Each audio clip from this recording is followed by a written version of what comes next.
ब्रादरान मिल्लत इस्लामिया अस्सलामु अलैकुम व रहमतुल्लाहि व बरकातुहू।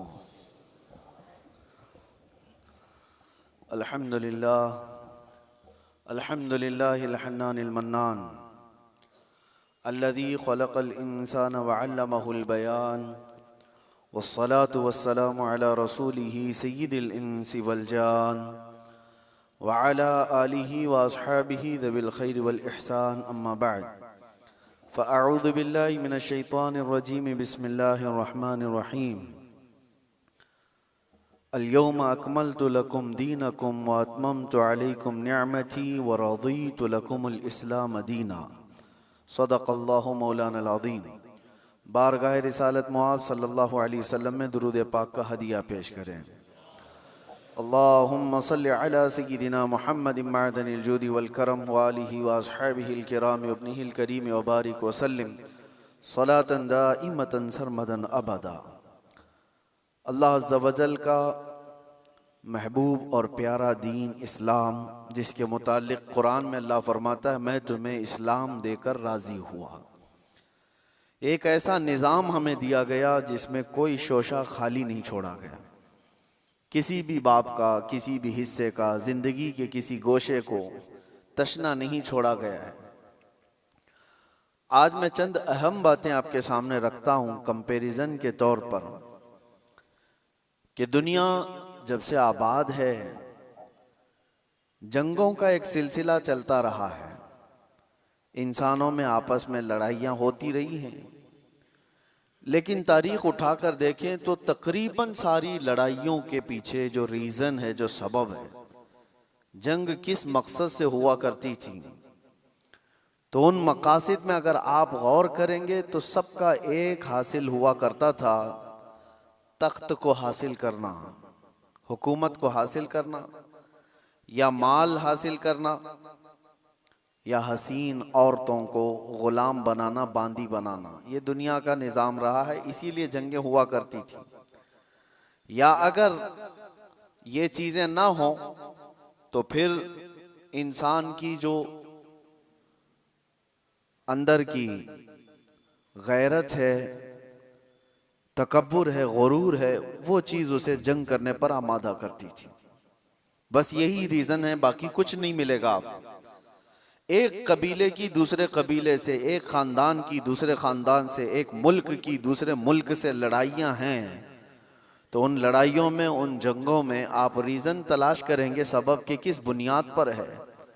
तो या तो वो ज़मीन का हासिल करना है, टुकड़े को हासिल करना है, या तो फिर उस इलाके के ज़रख़ीज़ हिस्सों के ऊपर अपना कब्ज़ा जमाना है, या तो फिर वहाँ के लोगों को ग़ुलाम बनाकर अपने अंडर में रखना है।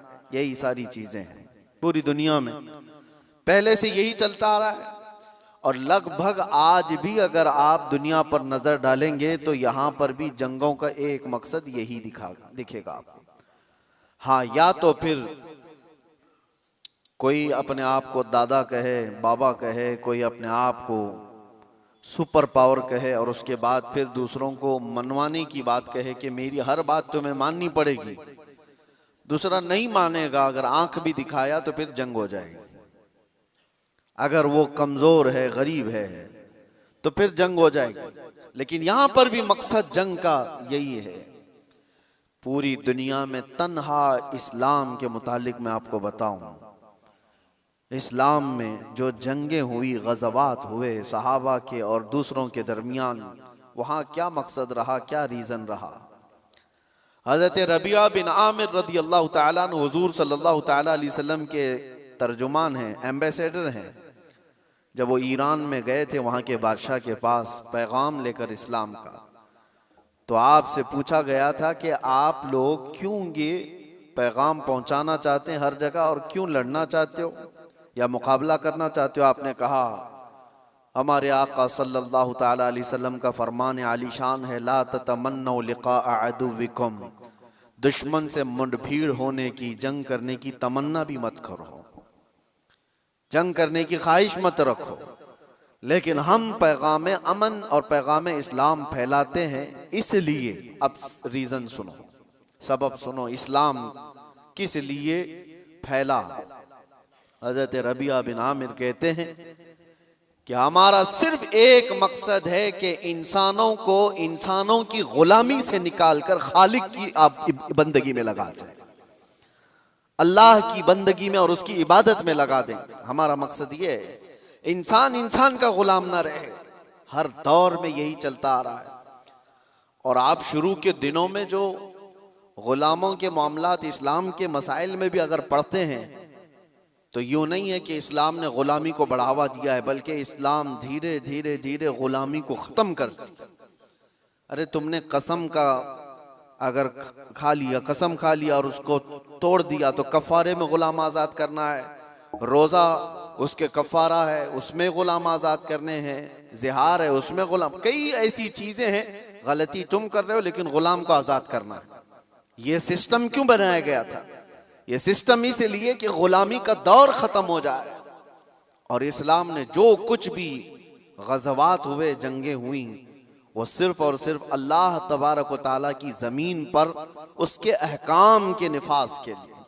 दूसरा रीजन उन्होंने बताया था कि जब कभी जंग करने का हुक्म हमें उस वक्त तक नहीं है जब तक किसी कौम के ऊपर कोई ऐसा जालिम आ जाए जो वहां के लोगों का जीना धोबर कर चुका हो, उनको सांस लेने की भी दिक्कत आ गई हो, तो फिर इस्लाम कहता है कि अल्लाह तबारक व तआला की मखलूक को आसानी पहुंचाने के लिए और जालिमों से नजात दिलाने के लिए फिर उसके लिए जंग होगी। तो जंगों का जो रीजन है, वो मकसद है, वो अल्लाह तबारक व तआला की जमीन को फसाद से साफ करने के लिए ही सिर्फ एक रीजन आपको मिलता है, ये इस्लाम में। बाकी दूसरी जगह आप जहां पर भी देखेंगे, दूसरे मुल्क पर, दूसरी कौम पर हमला करना है तो वहां के माल को लूटना है, वहां की जमीन को हासिल करना है, वहां की बादशाहत को लेना है, वहां के इलाकों पर अपना कब्जा जमाना है। अगर इलाकों पर कब्जा जमाना ही होता हर जंग करने के बाद, तो आपको मैं बताऊं खालिद बिन वलीद ने 125 जंगें लड़ी, 125 जंगें लड़ी और कई इलाके फतह किए। क्या हर इलाके को फतह करने के बाद खालिद बिन वलीद ने अपनी बादशाही का ऐलान कर दिया कि आज के बाद से इस इलाके का मालिक मैं हूं, इस इलाके का बादशाह मैं हूं? नहीं। पूरी तारीख उठा करके आप देखें, कितने ऐसे सहाबा हैं जिनको सिपहसालार बना करके भेजा गया, उन्होंने इलाके के इलाके फतह किए, लेकिन अपनी बादशाही का ऐलान उन्होंने नहीं किया, बल्कि हमेशा से यूं ऐलान किया कि मैं रसूलुल्लाह सल्लल्लाहु तआला अलैहि वसल्लम के गुलामों का एक अदना गुलाम, और अमन के लिए इस जमीन को फसाद से साफ करने के लिए मैं यहां पर आया हूं। मोहम्मद बिन कासिम 19 साल की उम्र में हिंदुस्तान आया था। आपको पता है मोहम्मद बिन कासिम सबसे पहले 10,000 का लश्कर लेकर के जब आया था, वो भी हिंदुस्तान क्यों आया था? हिंदुस्तान में जुल्म इस तौर पर एक राजा दाहिर सिंह ने और उसके गुंडों ने कुछ औरतों को कब्जा में ले लिया जो हज के सफर पर जा रही थी, और औरतों का माल भी लूट लिया, उनको कैद में रख दिया गुंडों ने। उन औरतों ने गुहार लगाई। कुछ लोगों ने उन औरतों की ये बातें सुनी और अरब के उस वक्त के गवर्नर जो थे हज्जाज बिन यूसुफ के पास ये खबर सुना रहे थे। हज्जाज बिन यूसुफ का भतीजा मोहम्मद बिन कासिम 19 साल का, उसने ये खबर सुनी कि इतनी दूर कुछ औरतों पर कुछ जालिम गुंडे जुल्म कर रहे हैं। उसने वहीं से आवाज लगाई, लब्बैक या उख्ती, ऐ मेरी बहन मैं आ रहा हूं तेरी मदद के लिए। और उस जमाने में 4000 किलोमीटर का सफर करके आने वाला, जंगलों का सफर, दरियाओं का सफर, पहाड़ों का सफर, 10,000 का लश्कर लेकर एक जवान आया है। और फिर उस जमाने में मौजूद इन गुंडों और इन जालिमों को जो औरतों के हुकूक की पामाली कर रहे थे, ललकार करके कहा। फिर मुकाबला हुआ, 3 दिन तक ये लड़ाई चली थी। उसके बाद वो सारे गिरफ्तार हुए और राजा की भी गद्दी चली गई, तख्त चला गया, सब खत्म हो गया। एक 19 साला लड़के ने अमन का परचम लहराया था, लेकिन रीजन क्या था, मकसद क्या था? जुल्म से इलाके को साफ करना।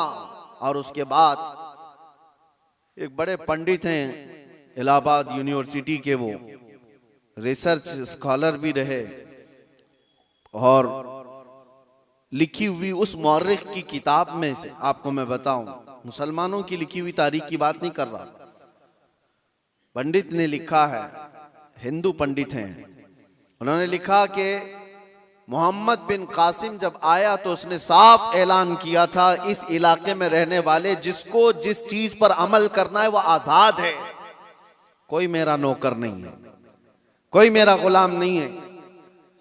और अदल ऐसा कायम किया था कि पूरे इलाके वालों ने अपने सर आंखों पर उसको बिठा रखा था, 19 साल के जवान को, क्योंकि लोग राजाओं के जुल्म से तंग आ चुके थे। देखा था उन्होंने किस तरह से किसी की भी औरत को उठा करके अपने हरम सरा की जीनत बना दिया करते थे।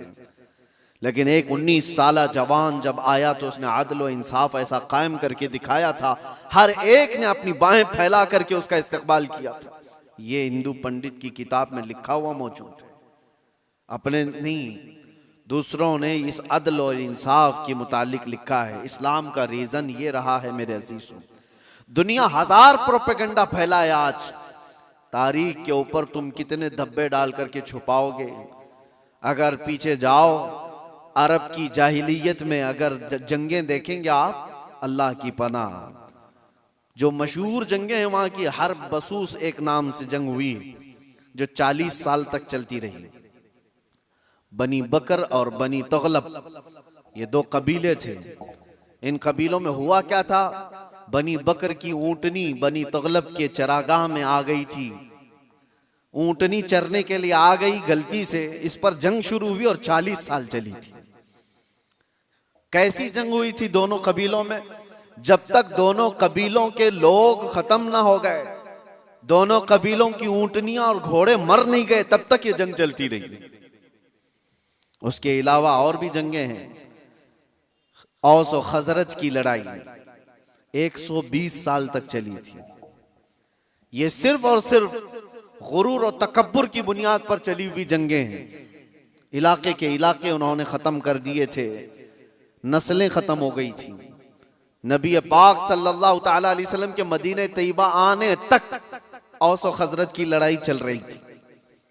और अगर आप ये कहें ये अरबों की जिहालत और इनकी निहायत ही बदमाशी का हाल होगा, तो ऐसा नहीं है मेरे अजीजों। उस जमाने में ईरान का भी वही हाल था, रोम का भी वही हाल था। जब ये किसी इलाके पर काबिज होते, आपको पता है कि एक ईरानी बादशाह ने फिलिस्तीन पर हमला किया था तो 1,40,000 फिलिस्तीनियों को ज़बह कर दिया था। और रोम वाले क्या करते थे, रोम के ईसाई जब यहूदियों पर काबिज होते थे तो उनके यहां तो मशगला था। हजारों लोग जब जंग में कैदी बनकर के आते थे तो इंटरटेनमेंट के लिए रोजाना मैदान सजाए जाते थे, और उसमें बड़े बड़े जो पहलवान हैं, जो सिपह सालार हैं, वो अपनी तलवार का जौहर दिखाने के लिए इन कैदियों को एक साथ मारते थे। और ये मुकाबला होता था कि एक वार में कितनी गर्दनें उड़ा सकता है आदमी। ये रोमियों का मशगला था ही उनका। जब यहूदियों को कब्जे में ले लेते थे या कैदी बनाकर लाते थे तो एक एक तलवार के वार पर 10-10 लोगों की गर्दनें उड़ाना वो समझते थे बहादुरी का जौहर है। और कहीं पर उनको इस चीज का कोई अफसोस नहीं कि इंसान किस तरह काटे जाते हैं। एक तो आपको मैं बताऊं, बहुत मशहूर एक शख्स है जिसको डार्लिंग ऑफ ह्यूमन रेस कहा जाता है। तारीख में आप पढ़ लेना, इसने क्या किया है। तकरीबन 60,000 के करीब यहूदियों को कब्जे में लेकर एक बहुत बड़े इलाके में उनको बांध दिया और जंगल के खतरनाक दरिंदे ला करके उनके ऊपर छोड़ दिए गए थे। वो नोच नोच करके खाते थे और ये लोग तमाशा देख देख कर तालियां बजाते थे। ये इंसानों की जिंदगियों के साथ जो तमाशे होते रहते थे, ये ईगो, ये उनका तकब्बुर, ये उनका गुरूर, किसी मफतूह कौम पर, मगलूब कौम पर वो अपने गुस्से की तमाम चीजें निकाल दिया करते थे। जब कभी किसी पर काबिज हुए, बैतुल मुकद्दस को कितनी मर्तबा खून में नहलाया गया आपको पता है। टाइटस के जमाने में पूरे फिलिस्तीन में ऐसी जंग हुई थी कि घोड़ों के टाप पूरे खून से भर जाया करते थे। जब भी घोड़ा किसी भी गली में जाए खून के बगैर नहीं आता था। ये सब तारीख महफूज है, हमारी लिखी हुई नहीं, ये गैर मुस्लिमों की लिखी हुई तारीखें मौजूद हैं, जिन्होंने पूरी दुनिया में क्या तमाशे बनाए। और एक तरफ इस्लाम के खिलाफ प्रोपेगेंडा फैलाने वाले, उनको मैं दावत देता हूं, आओ मुताला करो, आओ मुताला करो। किसी भी जंग को छेड़ा नहीं गया था। हुजूर पाक सल्लल्लाहु ताला अलैहि वसल्लम के जमाने पाक में जितने गज़वात हुए थे, वो जितनी भी जंगें हुई वो इस फार्मूले पर हुई हैं, छेड़ो मत, लेकिन छेड़े कोई तो छोड़ो मत। यही फार्मूले पर जंगें हुई। बद्र में मेरे आका सल्लल्लाहु अलैहि वसल्लम तशरीफ ले गए। क्या बद्र को जबरदस्ती लड़ने के लिए बुलाया गया था? नाफिज की गई थी मुसलमानों पर। ओहद मदीने में हुई है। कुफारे मक्का वहां से पूरे कबीले लेकर के आए थे मदीने पर हमला करने के लिए। तो जंगे ओहद मदीने के बाहर हुई। जंगे खंदक कहां हुई? 12,000 कुफार और मुशरिकीन आए थे हुजूर पाक सल्लल्लाहु अलैहि वसल्लम और सहाबा से लड़ने के लिए। और कहां पर? मदीने के बाहर ही लड़ाई हुई, गए नहीं थे, मदीने के आसपास हुई। ये सब जंगों के बाद, हर जंग का रीजन मैं आपको बताऊंगा, लेकिन जंगों के भी उसूल होते हैं। लेकिन दुनिया ये सिर्फ उसूल बताने के लिए कहती है, आज उस पर अमल कोई नहीं करता, अमल कोई नहीं करता। आप क्या समझते हैं ये जुल्म और बर्बरियत जो कुछ भी दुनिया में हुई वो किसी खास कौम के साथ है? सब कौमें इसमें मुलव्विस हैं, सब कौमें मुलव्विस हैं। हमारे यहाँ की कौमों के मुतालिक भी तारीख में आपको बताओ, हिंदुस्तान में भी क्या क्या होता रहा, कितनी बड़ी बड़ी जंगें हुई और कितने लोगों का कत्ले आम हुआ। राजाओं के, महाराजाओं के तख्त हासिल करने के लिए एक दूसरे की लड़ाइयों में कितने गिरजाघर तोड़े गए, कितने मंदिरों को तोड़ा गया, कितने माबदों को तोड़ा गया। ये सब चीजें तारीख में मौजूद है। लेकिन दुनिया इन सब से आंख बंद करके एक तरफ टारगेट की हुई है, सिर्फ इस्लाम, जबकि सबकी तारीखें भरी हुई। आपको अगर तारीख पढ़ना है तो आप उठा करके देखें किस राजे ने अपने तख्त बिछाने के लिए कितने लोगों को उस तख्त के नीचे दबाया है। आपको पता है ये जो पिरामिड्स बने थे उसके मुतालिक भी यही कहा जाता है। अहरामात मिस्र फराइना ने, वहां पर वो एक एक पत्थर पता नहीं कितने हजार किलो का है, इस तरह से वो जो बनाए गए उसमें हजारों ने, लाखों लोगों की लाशें खत्म हो गई हैं, कितने लाखों लोग मर गए उसमें। बादशाहों का निजाम यही रहा है, अपने हुसूल के लिए, अपने जाह के लिए, अपनी तलब के लिए इंसानों का कत्लेआम किया है, इंसानों का कत्लेआम किया। और जो वर्ल्ड वार फर्स्ट और वर्ल्ड वार सेकंड जो हुई, इसकी भी तारीख उठा करके आप पढ़ो, किस लिए जंगें हुई आपस में। ये तो ज्यादा दूर नहीं है ना, 1920 1940 के बीच में, ये ज्यादा दूर नहीं हुई, अभी 100 साल पहले की बात आपको बता रहा हूं। फर्स्ट वर्ल्ड वार और सेकंड वर्ल्ड वार में जो लोगों की मौतें हुई हैं, फर्स्ट में तकरीबन 3 करोड़ लोग मारे गए हैं। करोड़, 1 2 100 200 1000 2000 की बात नहीं कर रहा हूं, 3 करोड़। और सेकेंड वर्ल्ड वार में उससे भी ज्यादा लोग मारे गए, जख्मी हुए। ये सिर्फ और सिर्फ बादशाहों ने अपने तख्त के लिए, अपनी जमीनों के लिए लड़ाइयां लड़ी। और टोटल मेरे आका सल्लल्लाहु अलैहि वसल्लम ने अपनी जिंदगी पाक में 17 गज़वात में शिरकत फरमाई। कितने? 17 गज़वात में। और टोटल 17 गज़वात को मिलाएंगे तो 252 लोग मरे थे, इसके अलावा नहीं। 17 जंगों की जो लिस्ट बताई जाती है मेरे अजीजों, लेकिन फिर भी दुनिया को एतराज है इस्लामी जंगों से। आपको मैं बताऊं, जंगों के उसूल होते हैं, उसलूब होते हैं, तरीक़ेकार होते हैं, लेकिन किसी ने अमल नहीं करना है उस पर। गुआंतानामो बे जेल के मुतालिक सुना होगा, अबू गुरैब जेल के मुतालिक आपने सुना होगा। अमेरिकी लोगों ने जो इराक जंग के बाद वहां के कैदियों के साथ सलूक किया है, यह हमने नहीं है, ह्यूमन राइट्स की तंजीमों ने लिखा है, इसको तारीख में मौजूद है। कैदियों को लिटा करके उनके ऊपर कुत्ते छोड़ दिए जाते थे, कैदियों को बांध करके उनके मुंह पर पेशाब किया जाता था और उनको गलाजत खाने पर मजबूर किया जाता। इंसानियत से गिरे हुए हरकतें। एक जालिम जब नशा के गुरूर में आता है तो ऐसी हरकतें करता है, लेकिन जिसके सीने में ईमान हो वो क्या करता है? अल्लाहु अकबर। मेरे अजीजों, मुहम्मदुर रसूलुल्लाह सल्लल्लाहु तआला अलैहि वसल्लम के पाए अक़दस पर मैं तुम्हें लेकर चलता हूं। ये वो वक्त है जब अल्लाह के हबीब सल्लल्लाहु तआला अलैहि वसल्लम का पैगाम दुनिया में बहुत दूर तक जा चुका था। यमन, इराक, शाम, मिस्र, हर जगह पहुंच चुका था और 1,20,000 सहाबा उस वक्त मौजूद थे जब नबी पाक सल्लल्लाहु तआला अलैहि वसल्लम की कुव्वत का आलम था, गलबे का वक्त था।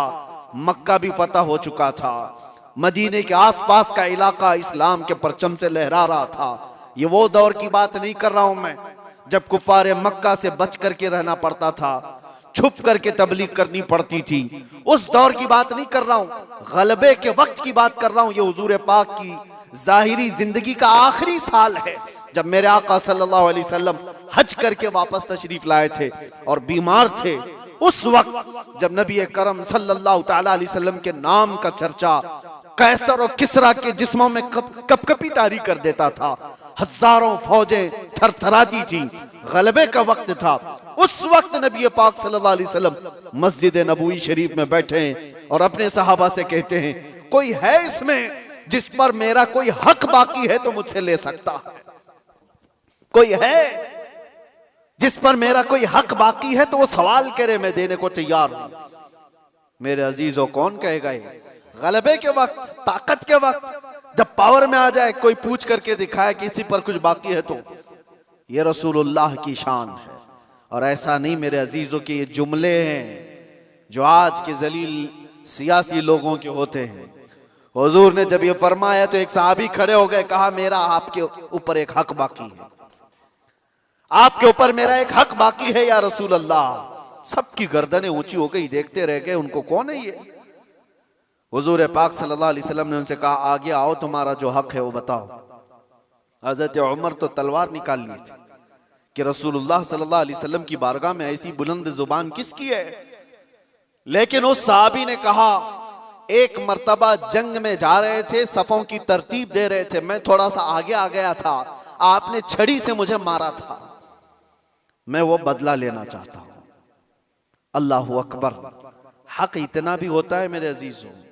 हालांकि कायदे अमनो इस्लाम और बानिए इस्लाम है मेरे आका सल्लल्लाहु अलैहि वसल्लम। मेरे अजीजों, अगर कोई उस्ताद अपने शागिर्दों को तरतीब देने के लिए कोई बात कर रहा हो, लेकिन उसको भी सहाबी ने कहा यह हक है मेरा आपके ऊपर, हुजूर ने फरमाया ठीक है आ जाओ। ये नहीं फरमाया कि भरे मजमे में क्या तू मुझसे बदला ले लेगा।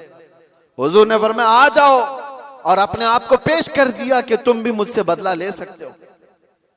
लेकिन उस सहाबी ने कहा, सब की आंखें फटी थीं, देख रहे थे कि क्या मंजर है।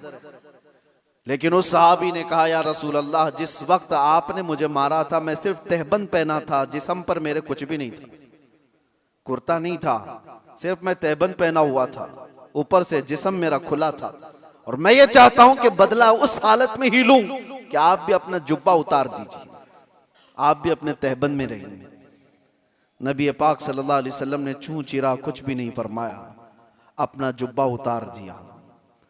लाओ दुनिया की कौमों को एक आइडियल, कोई ऐसा जो अपने आप को अपनी कौम के सामने पेश करे। यहां तो डरपोक लोग ऐसे बैठे हुए हैं जिनको सवालात से का सामना करने की हिम्मत नहीं है, ताकत नहीं है। अपनों के सामने ही वो रियाया का क्या मुकाबला करेंगे, क्या सामना करेंगे। नबी पाक सल्लल्लाहु अलैहि वसल्लम ने अपना जुब्बा पाक उठाया, उस सहाबी ने आकर हुजूर के दोनों कंधों के बीच जो मोहरे नबुव्वत थी उसको बोसा ले लिया। हुजूर के दो शानों के बीच में मोहरे नबुव्वत थी जिसकी चमक सूरत से ज्यादा थी। उन्होंने बोसा ले लिया और कहा, मैं कामयाब हो गया और मैं बदला ले लिया, मुझे बस वो मोहरे नबुव्वत छूमनी थी। लेकिन मेरे अजीजों, वो सहाबी का अपना तरीका था, लेकिन रसूल पाक सल्लल्लाहु अलैहि वसल्लम ने अपने आप को पेश तो कर ही दिया, अपने आप को पेश तो कर दिया। और जंगों के हालात के मुतालिक आपको मैं बताऊं, बद्र के वो 70 कैदी जिनको गिरफ्तार करके मदीने लाया गया था, लोग तो कह रहे थे इनको मार दिया जाए, इनको जला दिया जाए, इनको काट दिया जाए। नबी पाक सल्लल्लाहु ताला अलैहि वसल्लम ने एक भी कैदी को कत्ल करने का हुक्म नहीं दिया। कहा कि गिरफ्तार हुए, तलवार हम पर उठाए थे इसलिए आज ये कैदी हैं, आज ये हम पर, क्योंकि अगर गलबा पाते तो हमको मार देते। उसूल तो यही है, आज ये कब्जे में आए। लेकिन मेरे आका सल्लल्लाहु अलैहि वसल्लम ने क्या निजाम रखा था। उन कैदियों को पूछा गया, तुम में से अगर कोई हुनर जानता है, कोई फन जानता है, कोई कलाकारी आती है, तो आओ मेरे 10 सहाबा को वो हुनर सिखाओ, तुम आजाद हो जाओ। ये दुनिया में पहला ऐसा मंजर है कि जंग में कैदी जो गिरफ्तार होकर के आए, उनको ये ऑप्शन रखा गया, माल नहीं है तुम्हारे पास फिदिया देने के लिए, कुछ नहीं है, लेकिन कोई हुनर जानते हो तो 10 सहाबा को वो हुनर सिखाओ, तुम आजाद हो जाओ। है कोई दुनिया में इस तरह आजाद करने वाला? मुझे बताओ। जिंदगियां सड़ गई मेरे अजीजों। मैं जानता हूं कुछ ऐसे लोगों को जो 40-40 साल तक कैद में रहे, लेकिन किसी को उन पर रहम नहीं, जिंदगियां खत्म हो गई, ना अफ़्व दरगुजर का कोई निजाम है, कोई सिस्टम नहीं है इंसानों को माफ करने का। ये तो रसूल मुख्तार सल्लल्लाहु ताला अलैहि वसल्लम है।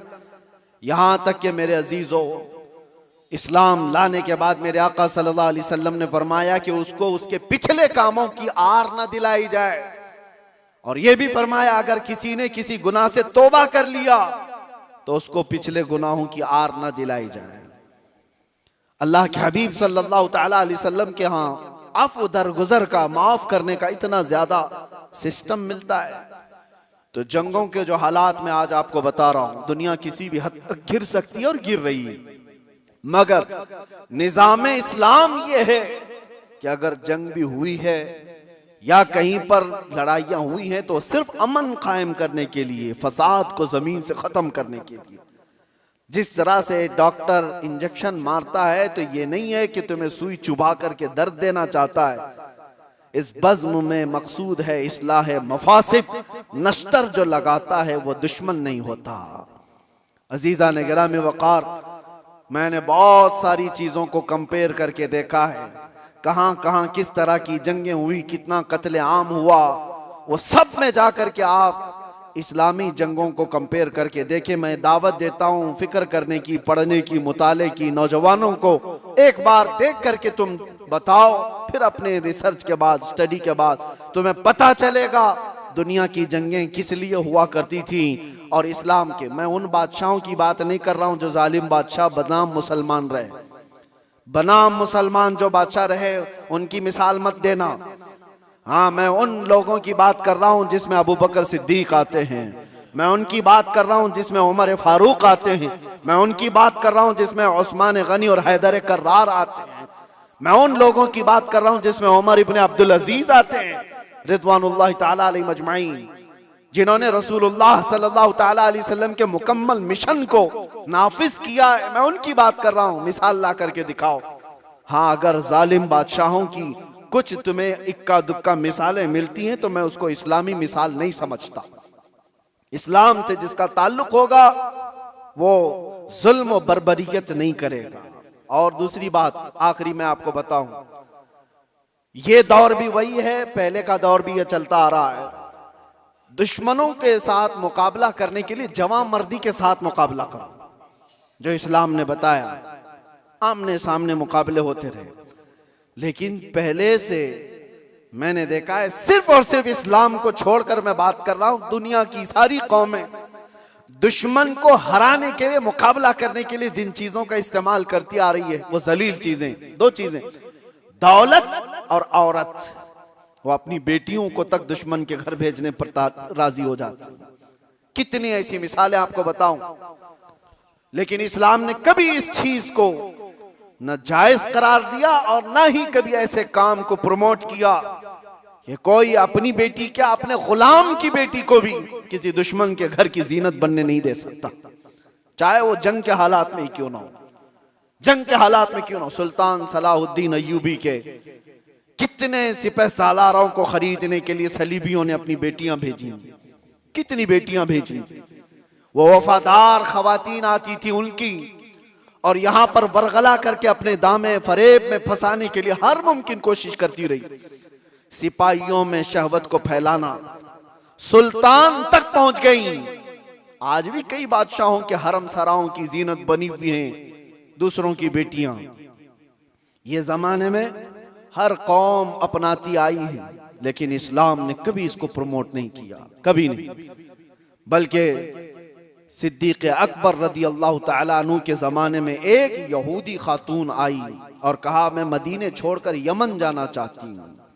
यहूदी औरत थी, कहा मुझे घुटन महसूस हो रही है, मैं यमन जाना चाहती हूँ। सिद्दीक अकबर ने कहा कोई बात नहीं। 2 जवान सहाबा को उस खातून के साथ कर दिया और कहा इसको यमन तक सही सलामत छोड़ के आना, और उसको ऊंटनी पर सवार किया गया। 2 नौजवान सहाबी, यहूदी औरत है, मुसलमान औरत की बात नहीं कर रहा हूं, उसको यमन तक लेकर के गए। जहां जहां चेकिंग पॉइंट आती थी, लोग पूछते कौन है, कहां से आ रहा है, ये दोनों जवान जवाब देते खलीफा इस्लाम सिद्दीक अकबर की कोई मेहमान है, यमन जा रही है। कोई सर उठाकर नहीं देखता था। वो खातून यमन पहुंचती है और उसके बाद सारे लोगों को, अपने कबीले को, खानदान को जमा करके कहती है मैं तो वहां से ये सोच करके आ रही थी कि ये मुसलमान वहशी होंगे, हमारी इज्जतों पर हमला करेंगे, मगर पूरे सफर में मैंने 2 जवानों को देखा, एक बार भी नजर उठाकर देखने को तैयार नहीं।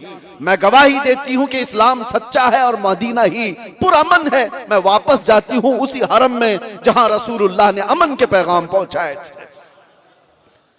ये बेटियों की हिफाजत के लिए, आपको पता है औरंगजेब औरंगजेब औरंगजेब, आज दुनिया भर में ये जो एक छवि को खराब करने की कोशिश की जाती है, तारीख को तोड़ मरोड़ कर बताने की, आपको पता है।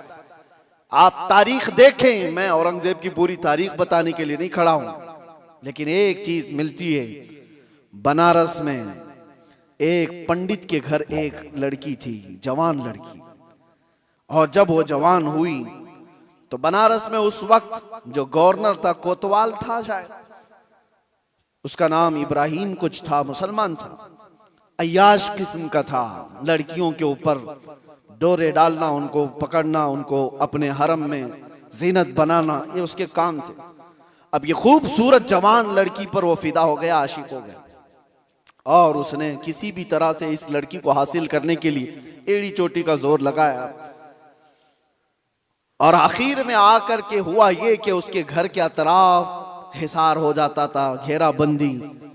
फिर पंडित मजबूर हो गया, अपनी बेटी से कहा कि चलो, जब वो बड़ा आदमी है तो उसके आगे हम लोग कुछ नहीं कर सकते, बेटी तुम चले जाओ, तैयार हो जाओ। वो चाहता है तुमसे शादी करने के लिए। लड़की को इस चीज की बिल्कुल भी रजामंदी नहीं थी। उसने कहा कि मुझे थोड़ा वक्त दे दीजिए। वो एक उस वक्त सवारी लेती बनारस से, तारीख में मौजूद है, और उसने उसी वक्त दिल्ली का सफर इख्तियार किया जहां औरंगजेब आलमगीर जामा मस्जिद में हुआ करते थे। जुमा का दिन था। ये खातून मर्दाना लिबास पहन करके गई, लड़कों का लिबास पहन करके। जब बादशाह इस्लाम उस वक्त के सुल्तान निकल रहे हैं और लोगों से उनकी हाजतें पूछ रहे हैं, उसी वक्त ये लड़की खड़ी थी। औरंगजेब ने अपनी चादर उठा करके दे दी और कहा बेटी, इस लिबास में तुम्हें अच्छा नहीं लगता, तुम अपना चेहरा ढाक लो, तुम अपना सर ढाक लो, और तुम्हारी क्या हाजत है। तो उसने कहा कि मेरी हाजत कुछ तवील है, मैं आपको तनाई में सुनाना चाहती हूँ। बुला लिया। दौलत कदे पर वो खातून आई, जवान लड़की, और उसने वाकया सुना दिया कि आपका भेजा हुआ गवर्नर, आपका भेजा हुआ कोतवाल इस तरह से लड़कियों की इज्जत पर हमला करता है, और मेरे घर पर भी अब उसकी नजर है और मुझे अपनी हरम की जीनत बनाना चाहता है। तो औरंगजेब ने कहा कि ठीक है, वापस जाओ, तुम्हारे बाप से कहो शादी की तैयारियां कर लें। वो लड़की मायूस हो गई, जिस चीज के लिए मैं बनारस से दिल्ली का सफर करके आई थी, बादशाह भी यही कह रहा है, लेकिन एक दिल में हो एक आस थी कि बादशाह ने मुझे बेटी कहकर पुकारा। वापस वो आई, अपने बाप से कहा बादशाह ने तो ये कहा। बाप ने कहा कि बेटा अब कहाँ इंसाफ है, तुम तैयारी कर लो। डोली सज गई और शादी का दिन भी आ गया। वो जालिम अय्याश कोतवाल अपने सिपाहियों समेत इसकी डोली उठाने के लिए आया और रास्ते भर में लोगों पर लुटाते हुए जा रहा था। और जैसे ही बीच रास्ते में पहुंचा, एक फकीर आया और उसको कहा कि मुझे भी कुछ लुटाना चाहते हो? उसने कहा नीचे जितनी गिरी हुई हैं वो सब उठा ले। उस फकीर ने उसको बग्गी से नीचे खींच लिया। तो जैसे ही नीचे खींचा, ये कोतवाल जल्लादों से पुकार कर कहा कि कौन फकीर है जो बदतमीजी कर रहा है, तुम सबके सब आ जाओ। फकीर अपना जुब्बा उठाता है तो वह औरंगजेब वहां पर खड़ा है। कहा वालिए हिंदुस्तान आलमगीर तेरे सामने खड़ा है, और क्या तुझे इस काम के लिए इस शहर भेजा गया था कि तू रोज अपने हरम सराओं में नई लड़कियों को जीनत बनाए अपनी बिस्तर का? और उसके बाद उसी वक्त उसकी सारी चीजें छीन ली गई, फिर उसको घोड़े के पैरों पर बांधकर खींचा गया। उस लड़की की बारात जो निकली थी बगैर किसी छूत के, बगैर किसी छुए, इज्जत के साथ डोली को वापस उसके घर पहुंचाया गया और उसको कैद में जल्लादों के हवाले कर दिया गया, कोतवाल को जो जालिम था, अय्याश था। अब जब लड़की बाहर आई तो उसने औरंगजेब से कहा मेरे घर चले। घर आए, या आपको तारीख की सच्चाइयां मैं बता रहा हूं। औरंगजेब ने जाते ही कहा कि मुझे 2 रकात नमाज पढ़ने दे दो। 2 रकात नमाज पढ़ने के लिए, ये किसी और का घर नहीं, एक पंडित का घर है। नमाज पढ़ने के लिए जगह दी, नमाज पढ़ा। औरंगजेब ने कहा फौरन मुझे पानी दो, शिद्दत की प्यास लगी है। पानी ला करके दिया गया घर से। औरंगजेब ने पानी पिया। उसके बाद जानते हो, आंखें खोल कर देखी और कहा जिस दिन इस बेटी ने मुझे दिल्ली में आकर अपना किस्सा सुनाया था, उस दिन से अभी तक एक कतरा पानी मैंने हलक में नहीं डाला। मैंने तय कर लिया था जब तक इसको इंसाफ ना मिले मैं पानी नहीं पीऊंगा। बेटियों को लोग दूसरों के हरम सरा में पहुंचाने वाले, तारीख इस्लाम को तोड़ मरोड़ कर पेश करने वाले, जरा इस तारीख को भी देखें। और मेरे अजीजों, ये ऐसी वैसी बात नहीं। उस पंडित ने बादशाह औरंगजेब के इस एहसान को याद रखकर उस इलाके को, उस जगह को जहां उसने सजदा किया था, बादशाह ने हमेशा के लिए मस्जिद तामीर कर दी। ये तारीख में मौजूद है। मैं आपको सिर्फ और सिर्फ एक झलक बता रहा हूं। इस्लाम ये काम नहीं करता कि अपने रिवायात को, अपने उसूल को जंगों में और दुश्मनों में सब तोड़ दिए जाएं और अपनी बेटियां भी किसी के यहां भेज दिए जाएं। ये इस्लाम की फितरत में नहीं है। इस्लाम उसूल की सच्चाइयों पर चलता है। अजीज़ा ने गिराम वक़ार, अल्लाह तबारक व तआला हम सबको कहने सुनने से ज्यादा अमल की तौफीक अता फरमाए, और रब तबारक व तआला इस्लाम की सच्चाइयों को हमें खुलकर इजहार करने और बयान करने की तौफीक अता फरमाए। मौला करीम ईमान पर जिंदा रखे और ईमान पर हमारा खात्मा अता फरमाए। व आखिर दावाना अनिल हम्दुलिल्लाहि रब्बिल आलमीन। अस्सलामु अलैकुम।